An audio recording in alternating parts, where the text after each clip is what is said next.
Welcome to a new episode of Let's Accelerate. My name is Manuel, and together with my colleague Luisa, we are very much looking forward to welcoming the guest of our today's episode, Ellie Amirnasr. Ellie is Director Digital Ventures at MANN+HUMMEL. She holds a PhD in Fiber and Polymer Science from North Carolina State University and is currently doing an MBA at Duke University. We are thrilled and honored to have her here with us today, sharing her knowledge and hands-on experience about building up corporate ventures. Ellie, welcome to Let's Accelerate. Thank you very much, Manu and Luisa. Very glad to be here. Cool.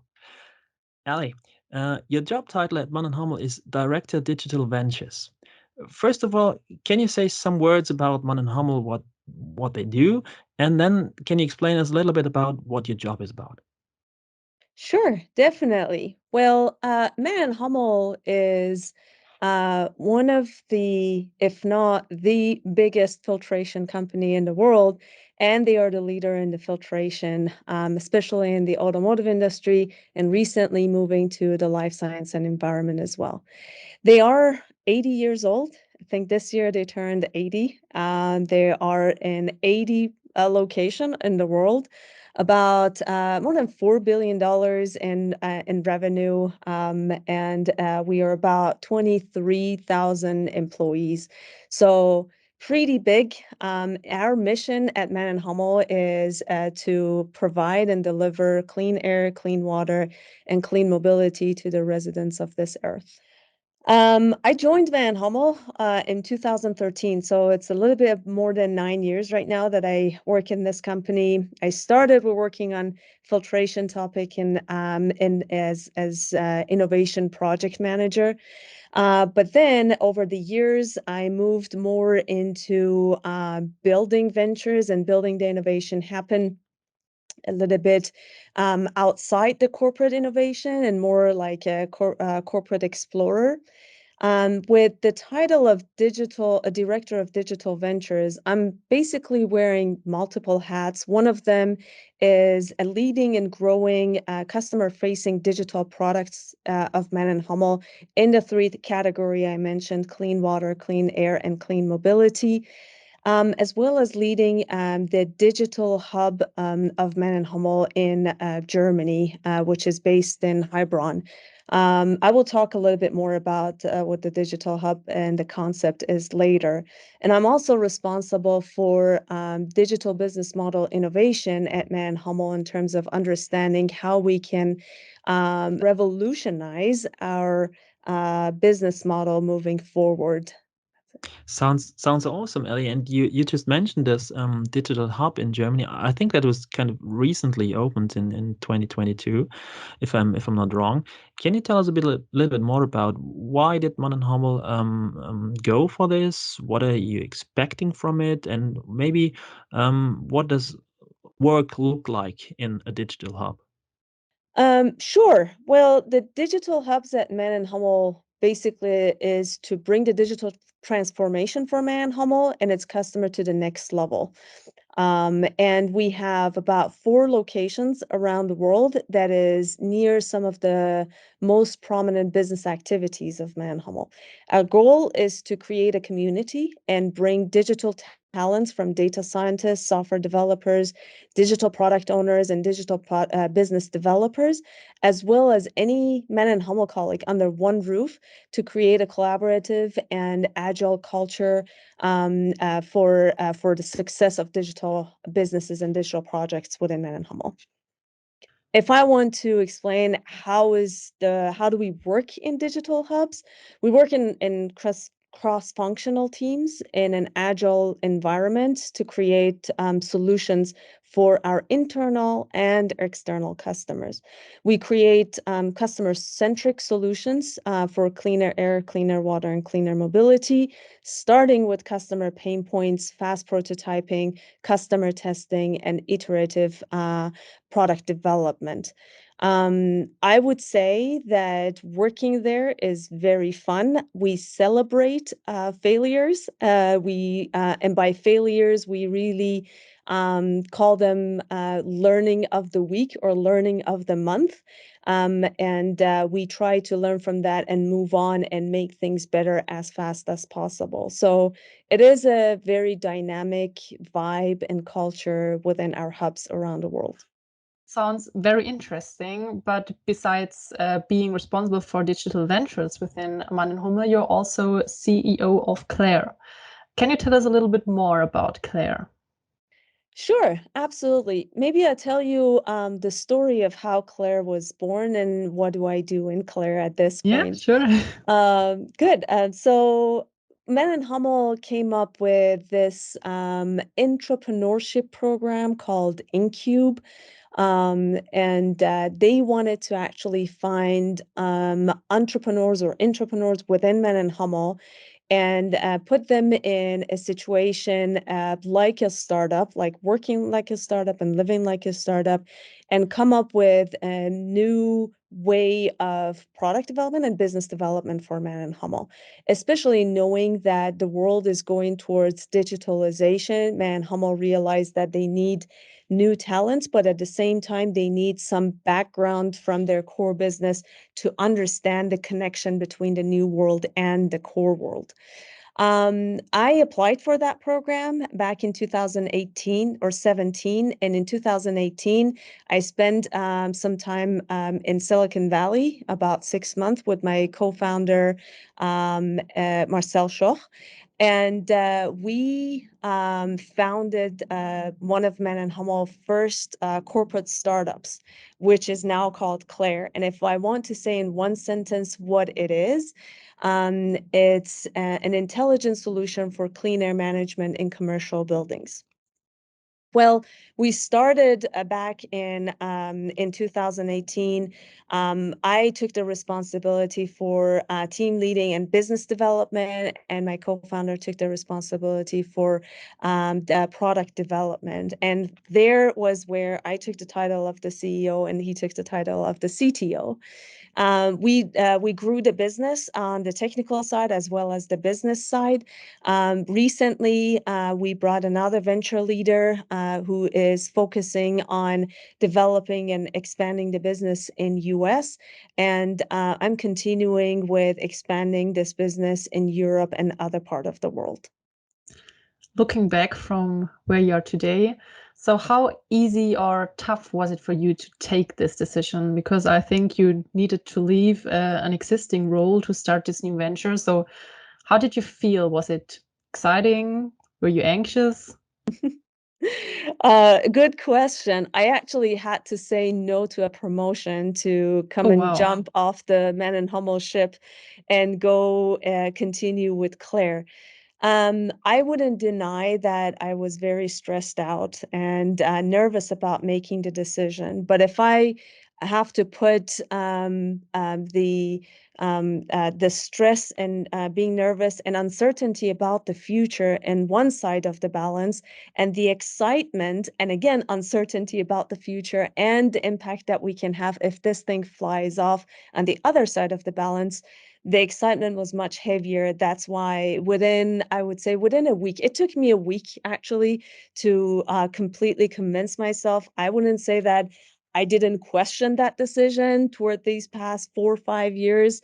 I definitely got back. It's like, did I make right decision or something? But something happened that I always made happy that it is something that satisfied me in terms of being impactful or doing something different and positive.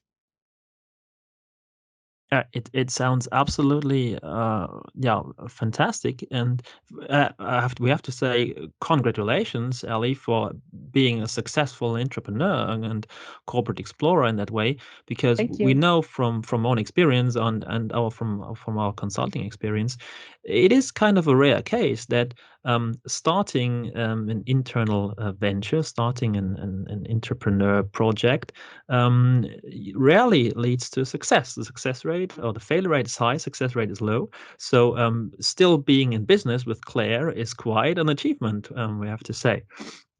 And taking that very yeah, important decision, I would assume um, there must have been a lot of learnings from you. So if you would have not taken this and go for a different path, for sure, you would be successful in your career as well. But what was maybe the greatest learnings you had in doing this corporate venture?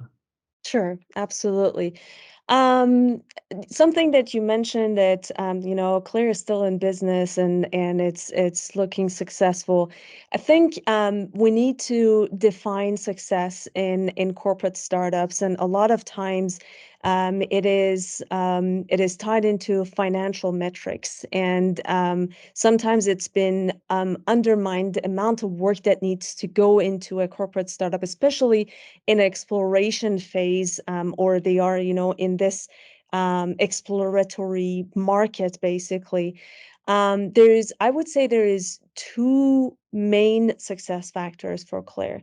One of them, and I cannot deny that, is the support of MANN+HUMMEL and MANN+HUMMEL Management Board. Because if you constantly focus on, financial metrics and the way that you're running your old R&D in businesses, then most probably qlair would have not been in the business. But if you have this thinking from the future and having this vision that digitalization will be part of your business, and you need to do that investment right now, you definitely have that support arm. However, when a company, when management board invest money into people and into a project, they definitely want to see a return. They want to see progress.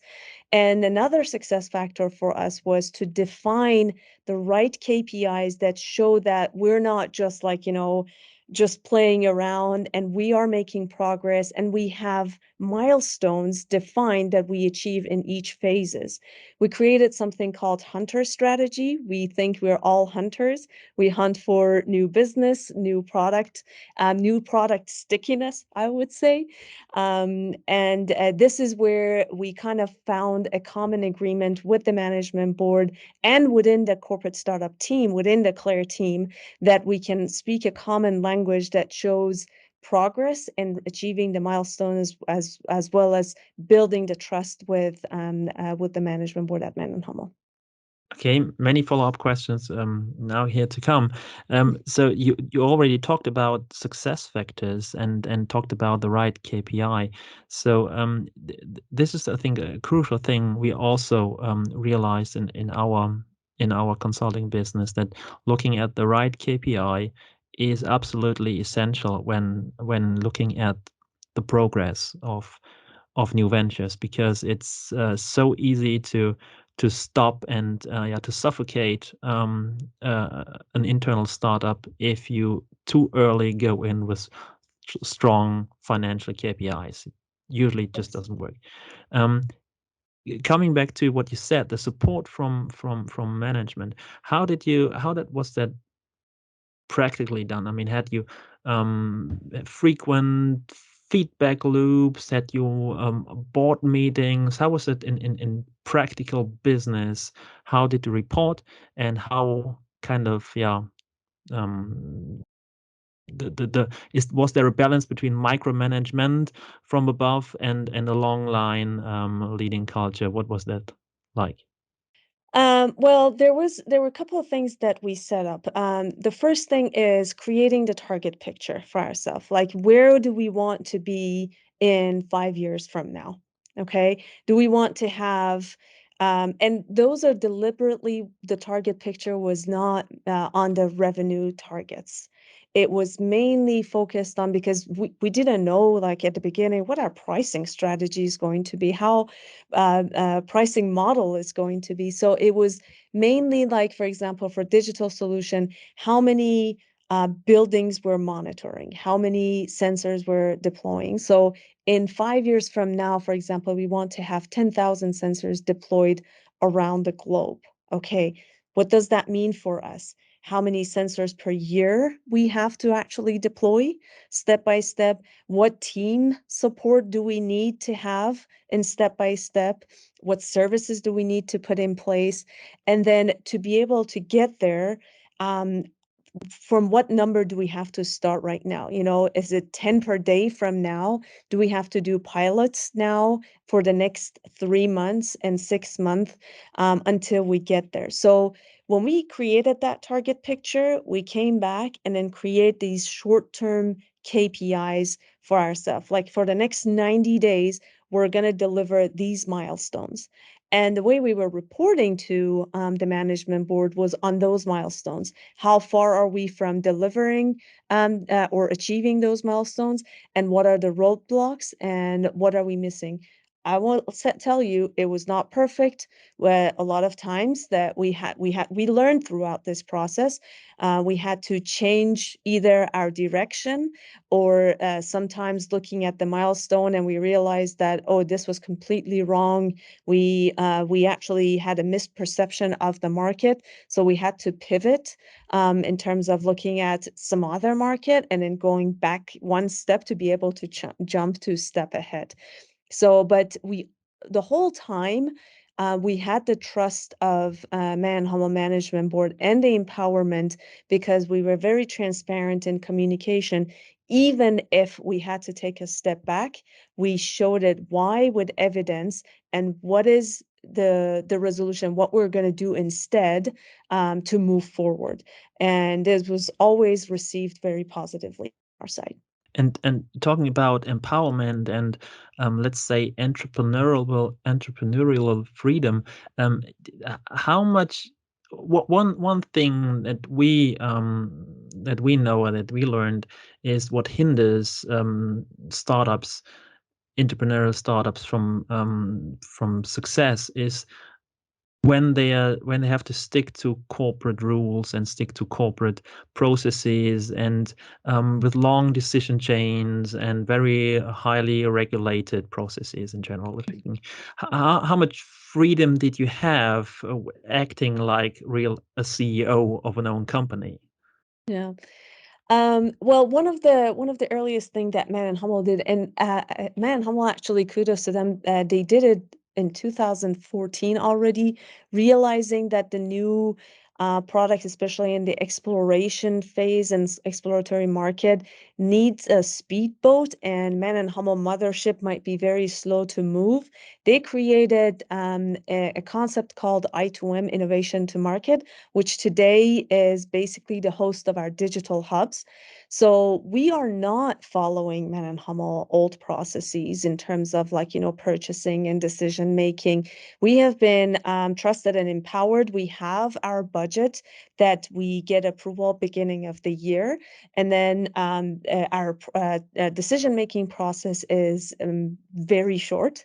To be honest, we're very fast in terms of reacting, of testing things, of bringing, at the same time, the expectation is to be fast in delivery as well.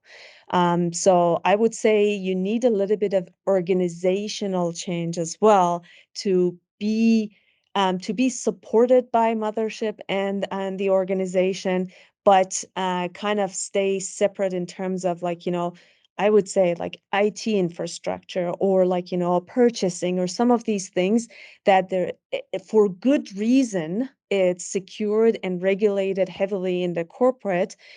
For a fast-moving digital solution development, you need some freedom to operate. So we kind of under MANN+HUMMEL supervision, IT supervision, we created a separate organization that we can move faster. So this is how it actually helped us. So we didn't do it under complete bureaucracy and corporate processes, I would say. From all those experience you just mentioned, what are the most challenging parts in starting a new venture within an existing corporate and being an intrapreneur or a corporate explorer? I would say there are a couple of challenges. One of them, one of the big ones is people and being able to kind of gaining people's trust that this is because it's kind of a new thing and we talk about it that it's outside MANN+HUMMEL, so people are like a little bit skeptical of like, is this am I losing my security of big corporate, or people who we want to recruit from outside. They're either full startup, it's like I want equity and I want startup and I want to run my own business, or full corporate, which is like I want the security. And this middle world is a little bit confusing for people. And at the beginning, I would say it was hard to bring some people on board. But then as we started to build our team and kind of publicize some success stories, it was easier to actually get some people on board and aligned with our mission. So that was one of the challenging thing.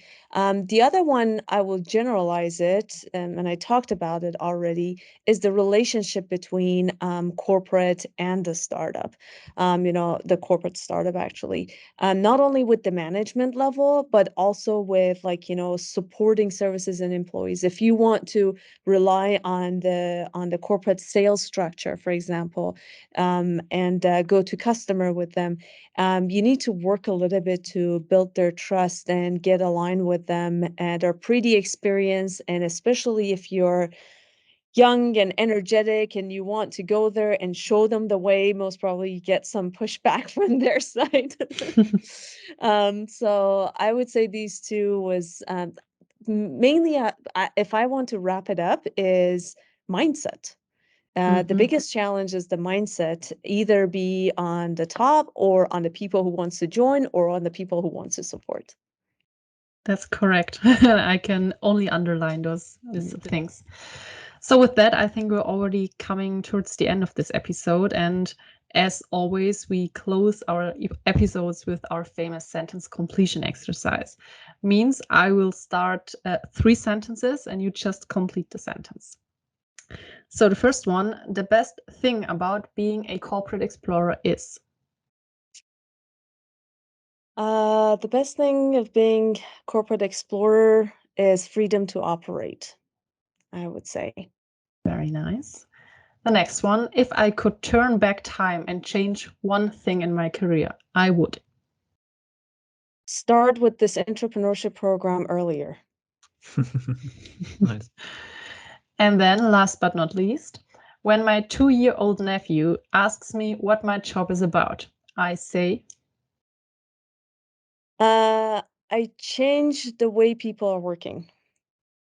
cool, very nice. Thank you very much, Ellie. So You're welcome. with that, we are done with this episode. I don't know if there are any more remarks from your side. If so, please feel free to add some things. Sure. Well, thank you so much for having me in this episode. It was actually a fun conversation.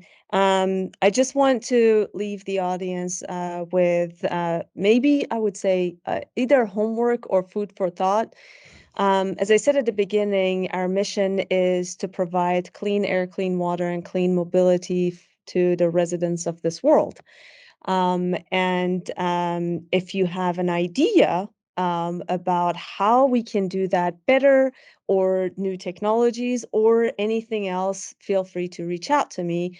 And if you think you can actually help us do that and you're excited to jump on board and help us do that, to come on board with the team, feel free to do that as well and reach out to me for more discussions. Well, we'll add your contact details in the show notes. So in case you would like to get in contact with Ellie, feel free to reach out. And with that, thanks again, Ellie. It was a pleasure to talk to you. And with that, let's accelerate.